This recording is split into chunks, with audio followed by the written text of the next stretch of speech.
Bonjour, merci de nous avoir rejoints pour cette émission Ouest France Terre 2017, organisée en partenariat avec TV Agri et le GNIS, le groupement interprofessionnel des semences. Nous sommes en direct au Salon de l'Agriculture. Du bœuf nourri aux algues, moins d'antibiotiques dans les élevages. La Bretagne reste une région de défricheurs. Pour en parler, Hervé Balusson, vous êtes président fondateur de Olmix. Et en face, Guillaume Deslandes, vous êtes éleveur en Bretagne. Vous êtes le premier mondial. Vous allez mettre sur le marché une viande avec du bœuf nourri aux algues. Alors, Hervé Balusson, est-ce que les algues, c'est une réponse, l'une des réponses possibles pour inventer une autre agriculture plus respectueuse de l'environnement, qui permet d'avoir moins d'antibiotiques? Expliquez-nous un peu, vous êtes fils d'agriculteur, expliquez-nous un peu comment vous êtes retrouvé embarqué dans cette aventure maritime. Alors, effectivement, la Bretagne et les algues, c'est une histoire qui a 500 ans, 10 siècles. Donc, les algues en Bretagne, c'est déjà utilisé dans la cosmétique. Ça faisait du savon. Ça a été utilisé dans la chimie. Et les algues, eh bien, c'est une histoire bretonne sur laquelle c'est effectivement moi qui les ai amenées dans la nutrition animale, dans l'hygiène animale. Et on est aujourd'hui en train de prouver qu'avec ces algues, eh bien, on peut remplacer les antibiotiques, remplacer les pesticides. On peut refaire une nouvelle chimie bleue. Alors, une nouvelle chimie bio, alors... Bleue. Une nouvelle chimie bleue. Alors, avec quelles preuves scientifiques? Est-ce que vous travaillez avec des chercheurs? Est-ce que vous avez déposé des brevets? Oui, alors aujourd'hui, le groupe Olmix, c'est 600 personnes, c'est 15 brevets, c'est du commerce dans 100 pays dans le monde. Et il est évident que pour y arriver, il a fallu démontrer des choses. Donc aujourd'hui, l'INRA travaille sur des molécules immunitaires. Le CNRS de Roscoff, qui est un des centres de recherche les plus vieux dans le monde, 1850 à Roscoff, c'est un des centres de recherche où on a vraiment la connaissance de l'algue. Donc l'algue et la Bretagne, c'est une vraie histoire.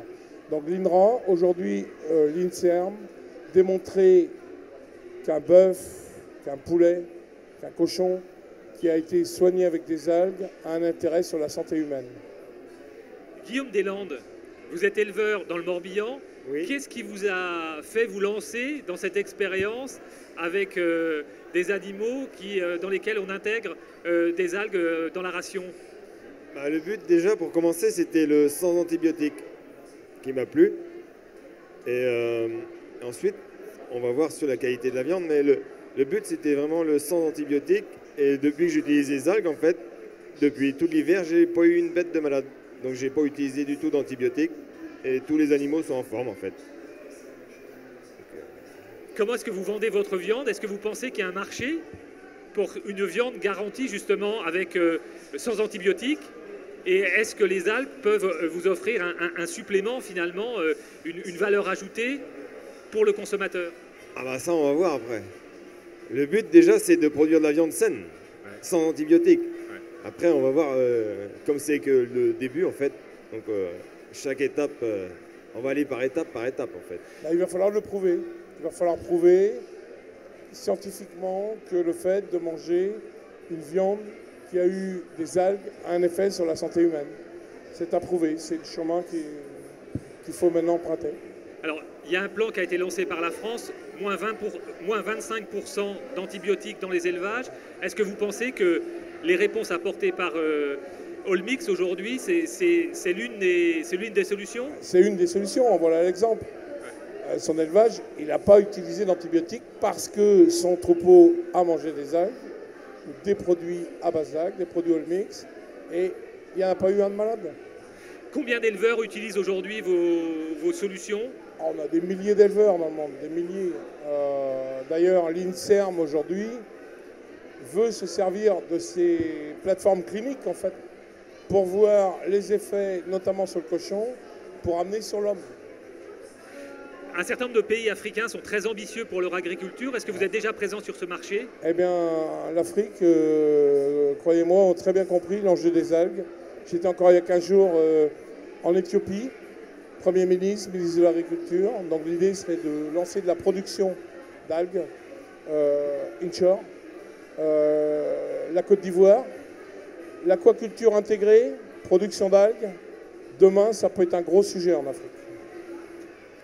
Là, il y a une forte attente du consommateur pour des produits sains, pour des produits de proximité. Comment est-ce que vous commercialisez aujourd'hui votre viande et sur quel marché? Alors là, aujourd'hui, je commercialise sur Paris.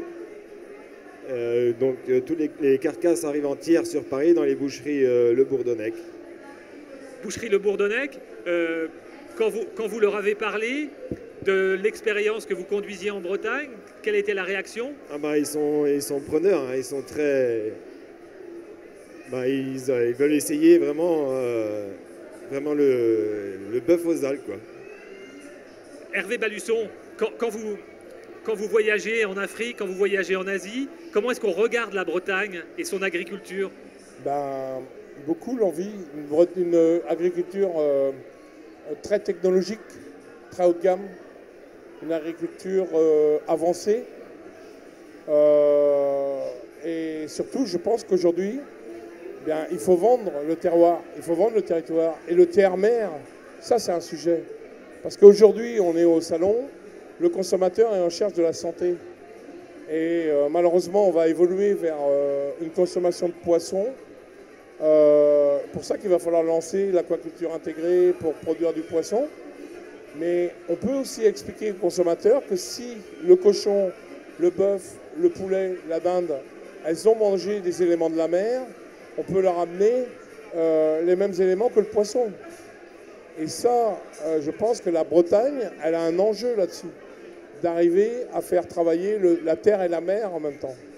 Est-ce qu'on a fait le tour aujourd'hui de tout le potentiel des algues en Bretagne en termes de recherche? Mais non. La Bretagne, aujourd'hui, c'est 800 espèces d'algues. Ça n'existe à nulle part dans le monde.